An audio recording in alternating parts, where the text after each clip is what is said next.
السلام علیکم and welcome to Iqbal کا پاکستان. آج ہمارے شو کی غالباً یہ 17ویں قسط ہے, 16ویں قسط, 13ویں یا 14ویں, خیر ہم نے گنتی چھوڑ دی بیکاز وہ یہ جو چیز ہے it's not so important. What's important was what we trying to discover here and what's more important is کہ جو آپ لوگوں کی ای میلز آ رہی ہیں, جو آپ کے ایس ایم ایسز آ رہے ہیں, جو آپ کے میرے پرسنل ای میل پہ بھی کافی سارے کچھ ایسے لیٹرز اور آئے ہیں جو کہ بہت سارے سوالات, اور مزے کی بات ہے کہ جو ینگ لوگ ہیں یہ وہ سوالات پوچھ رہے ہیں. یہ ایک زبردست ای میلز آئیں گے جو آئی ہیں جو کہ میں لیٹر آن اس شو پہ پڑھوں گا, جو کہ انگلینڈ سے یا یورپ میں جو مقیم پاکستانی ہیں اور وہ اقبال کی ٹیچنگز کو جس کو سمجھ رہے ہیں, اسرار خودی اور جو ساری باتیں ہم کر رہے ہیں, یہ زائنسٹ ایجنڈا اور پاکستان کے ساتھ جو یہ سارا اس وقت سلسلہ چل رہا ہے, ایک جو جنگ کا ایک سما ہمارے پاکستان میں بندھا ہوا ہے, اور اس کو اس فنومنا کو انڈرسٹینڈ کرنے کے لیے جو ہم یہاں بیٹھے ہوئے ہیں اور روز کوئی نئی چیز ڈسکور کرتے ہیں through the poetry of Iqbal. السلام علیکم زاہد صاحب, حکیم صاحب. اب جب کہ پورے میں جو بھی آج ای میل پڑھ رہا ہوں اور ایس ایم ایسز آ رہی ہیں اس میں سب لوگ آپ کو حکیم کے لقب سے خطاب کر رہے ہیں, تو I think you like it. Well, I have no It's choice. better than a doctor. Better than a doctor, It's definitely. better than doctor. But then I have no choice. Yeah. You gave me the name. Yeah, I mean, you have a choice, you can, but I think people like it because جو چیزیں آپ بتا رہے ہیں, جو مجھے بھی اب ایسے ہی لگتا ہے کہ میں نیند میں بھی ہوتا ہوں تو مجھے آپ کا پورا نام زاہد حامد نہیں میں بولتا ہوں, میں کہتا ہوں میں حکیم صاحب سے پوچھوں گا. علامہ اقبال کو حکیم الامت اسی وجہ سے کہا جاتا تھا. پہلے زمانے میں حکیم اس کو نہیں کہتے تھے جو لوگوں کا علاج کرتا تھا, حکیم اس کو کہا کرتے تھے جو حکمت کی باتیں کرے, وزڈم کی باتیں کرے. حکمت سے لفظ حکیم نکلا. سو علامہ اقبال کو جب حکیم الامت کہا تھا, علامہ اقبال نے تو کسی کو جوشاندہ نہیں دیا ہوگا آج تک, لیکن انہوں نے جو حکمت کی باتیں کی, انہوں نے جو پوری قوم کو بیدار کر دیا, پوری قوم کی بڑی بڑی بیماریاں ٹھیک کر دی, اس وجہ سے وہ حکیم الامت تھے. سو آئی ایم اے اسٹوڈنٹ, اور ہمارا اپنے پاس کچھ بھی نہیں ہے ٹو بی آنیسٹ. ہم تو صرف اپنے بزرگوں سے سیکھ کر جو اللہ نے رزق ہمیں دیا اس کو ہم شیئر کر رہے ہیں. I'm not teaching you anything, I'm only sharing the risk which Allah has blessed us. اور اس کی وجہ سے آپ کا جو اورا ہے اس میں ایک بڑا زبردست گلو بھی ہے. میں نے کیونکہ میں جب بھی آتا ہوں اس شو پہ, جب بھی ریکارڈ کرنے کے لیے شو آتا ہے, تو جو وارمتھ آپ سے ملتی ہے وہ ٹو بگن ود وہ ایک ایمان کو تازہ کر دیتی ہے. اور obviously جو باتیں ہیں وہ ہم کچھ لوگ کہتے ہیں نا جی کہ میں جیسا کہ اس شو جب سے یہ شو سٹارٹ ہوا ہے, اور اس شو کی کامیابی کی ایک یہ مثال میں دیتا ہوں کہ بہت سارے لوگ ہمارے خلاف ہو گئے کہ آپ کیا باتیں کر رہے ہیں. میں سمجھتا ہوں کہ یہ ایک اچھی بات ہے کہ یہ شو جو ہے اس قسم کے ڈفرینٹ جکسپوز اوپینینز کو جو ہے وہ ایک پلیٹ فارم پہ لے کے آ رہا ہے. کہ پہلے یہاں تو لوگ اسلام کے بارے میں بات کرتے ہوئے بالکل ڈرتے تھے اور بالکل کوئی بات نہیں کرتے تھے. پھر یہاں جیسا کہ اقبال کی جو فلسفی ہے اس کو جب ہم ڈسکس کرتے ہیں تو بہت سارے لوگ اس کے ایک بڑی شدید قسم کا رد عمل ظاہر کرتے ہیں کہ یہ ملیٹنسی کی باتیں کرتے ہیں اور یہ اس کی بات کرتے ہیں. تو اس کے باوجود جو محبت اس سارے پیغام کے تھرو ہمیں مل رہی ہے, ان ساری ای میلز کے تھرو اور خطوں کے تھرو, اور جو میں عام لوگوں سے ملتا بھی ہوں, اور میری ایک دوست ہیں جو انہوں نے کہ مجھے کبھی زندگی میں سیریسلی نہیں لیا, تو اس دن ان کو میں نے ایک شو لگا ہوا تھا لاسٹ ویک 2 ویک پہلے, تو میں وہ شو بیٹھ کے ان کے ساتھ دیکھ رہا تھا. تو after the show was done تو اسے کہ this is really revolutionary, this is you are a real revolutionary but you gonna pay for this. کہ یعنی کہ ان کے کہنے کا مطلب تھا کہ اب تم یہاں تو اگلے چند آنے والے سالوں میں بھوکے مرو گے, یہاں تم مارے جاؤ گے, یہاں تو یعنی کہ تمہارا جو انجام ہے وہ اچھا نہیں ہے.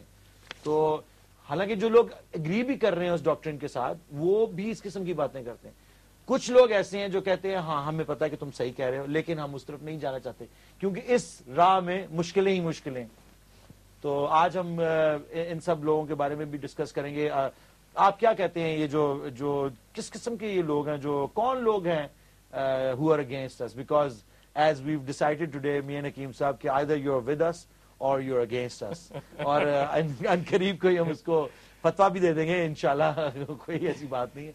تو آپ کیا سمجھتے ہیں یہ کون لوگ ہیں جو کہ اتنی سیویئر, جس کو it's actually severe kind of opposition of almost being angry about the fact کہ we are discussing Iqbal. It was like کہ یار گڑے مردے اکھاڑنے کی کیا ضرورت ہے, کوئی اس قسم کا ایک بیہیویئر ہے. علی یہ صرف ہمارے ساتھ نہیں ہو رہا ہے, یہ اپنے وقت کے ہر ریفارمر, ہر مجدد, ہر ریولوشنری کے ساتھ یہ ہوتا ہے کہ اس وقت کا جو سٹیٹس کو ہے, جو سسٹم ہے, وہ اس کو ریزسٹ کرے گا. حضور صلی اللہ علیہ وآلہ وسلم پر اتنے پتھر پڑے, اتنی اذیتیں دی گئیں, اتنی تکلیف, اس لیے کہ جو مشن اور میسج آپ لے کر اٹھے تھے وہ اپنے وقت کے لحاظ سے ریڈیکلی ریولوشنری تھا. ہر دور میں جو ریفارمر آئے گا, ہر دور میں جو شخص اپنے دور کے خداؤں کو گالی دے گا, جو خداؤں کو توڑے گا, اپنے وقت کے جو بت توڑے گا, حضور نے خانہ کعبہ میں رکھے ہوئے 360 بت توڑے تھے. آج بھی ہمارے دور میں, ہمارے معاشرے میں لوگوں نے اپنے دلوں میں, اپنے سینے میں, اپنے معاشرے میں, اپنی تہذیب میں, اپنے گھروں میں, اپنے دفتروں میں, اپنے کاروباری زندگی میں بت بنائے ہوئے ہیں, جو کہ ہم نے کافی اور جو بہت تفصیل سے ڈسکس کی ہے اس بات کو. اگرچہ بت ہیں جماعت کی آستینوں میں, مجھے ہے حکم ازاں لا الہ الا اللہ. جب آپ لا الہ الا اللہ کا میسج لے کے اٹھیں گے, ایک سجدہ جسے تو گراں سمجھتا ہے 1000 سجدوں سے دیتا ہے آدمی کو نجات. تو جھکا جو پانی پانی کر گئی مجھ کو قلندر کی یہ بات, تو جھکا جو غیر کے آگے نہ تن تیرا نہ من. یہ جو کانسیپٹ آف توحید ہے, the concept of believing and surrendering only to one Allah سبحانہ و تعالی, is such a dynamic amazing concept. Why is it so difficult for in people's minds? Reason being, you see, انسان نے اپنی ذات سے لے کر, اپنے نفس, اپنی ایگو سے لے کر, جس کو ہم ڈسکس کر چکے ہیں کہ انسان کے اندر جو نیگیٹو ایول فورسز کا بیس ہے, نفس ہمارا, اس کا جو ہے, اس سے لے کر اپنے زمانے میں ہر وہ چیز جو اس کے اور اللہ کے درمیان میں آتی ہے, جس کو اس نے خدا بنایا ہوا ہے, لوگ اس کو پوجا کرتے ہیں, پوچھتے ہیں ان کو, کوئی اپنی دولت کو, کوئی اپنے عہدے کو, کوئی اپنی فکر کو, کوئی اپنی سوچ کو, کوئی اپنی خواہش نفس کو. اور جب بھی اقبال جیسا کوئی شخص آئے گا, یا ہم اقبال کے میسج کو ریوائیو کرنے کی بات کریں گے, تو چند کیٹیگریز آپ کو سامنے نظر آ جائیں گی.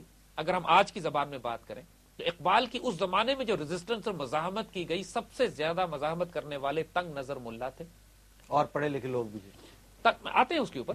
ایک کیٹیگری تنگ نظر ملا کی, یعنی یہ وہ شخص ہے کہ جس نے یہ سمجھ لیا ہے کہ دین پر میرا ٹھیکہ ہے, اس پورے دین کی کمانڈ اینڈ کنٹرول میرے پاس ہے, جس کو دین کا کوئی مسئلہ پوچھنا ہے وہ میرے پاس آئے. اور دین میں اجتہاد کا کانسیپٹ, اجماع کا کانسیپٹ, اور یہ تصور کہ پڑھے لکھے مسلمان دین کا علم حاصل کر کر اس دین کے بارے میں, قرآن و سنت کے بارے میں اس کو امپلیمنٹ کرنے کی صلاحیت اور طاقت رکھتے ہیں, اس تصور سے اس کو الرجی ہے.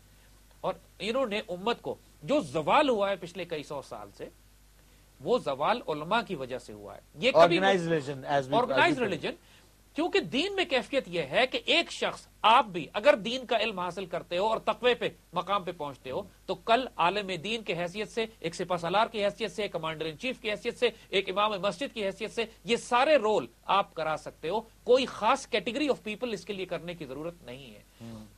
عیسائیت میں ایسا نہیں ہے, ہندوؤں میں ایسا نہیں ہے. ہندوؤں میں صرف براہمن کلاس ہے کہ جو اپنا دین سیکھ سکتی ہے, عیسائیوں میں پادری ہے جو صرف اپنا دین سیکھ سکتا ہے, یہودیوں میں ربائز بن گئے جو اپنا دین سیکھ سکتے ہیں. اسلام میں ایسی کوئی بات نہیں ہے. ایک راہ چلتے, ایک چرواہے کا لڑکا بھی ایک طرف وہ کمانڈر ان چیف بھی بن سکتا ہے, اور کمانڈر ان چیف کے ساتھ ساتھ وہ عالم دین بھی ہو سکتا ہے. تو آرگنائز ریلیجن جہاں پہ کریٹ ہوگا, وہ لوگ ایک ریولوشنری میسج کو ریزسٹ کریں گے. قوم کیا ہے, قوموں کی امامت کیا ہے, اسے کیا جانے یہ 2 رکعت کے امام. اقبال نے بڑا سخت کرٹیسائز اس وقت بھی کیا تھا, اور اس وقت کے بھی تنگ نظر مولوی, خاص طور پہ کانگریسی مولوی جو کانگریس میں شامل تھے, اقبال کے جانی دشمن تھے. اور اسی طرح کی کیٹیگریز آج بھی ہم کو آگے چل کے ہم ڈسکس کرتے ہیں. پہلا بریک لیتے ہیں اور اس کے بعد آ کے ول کیری آن.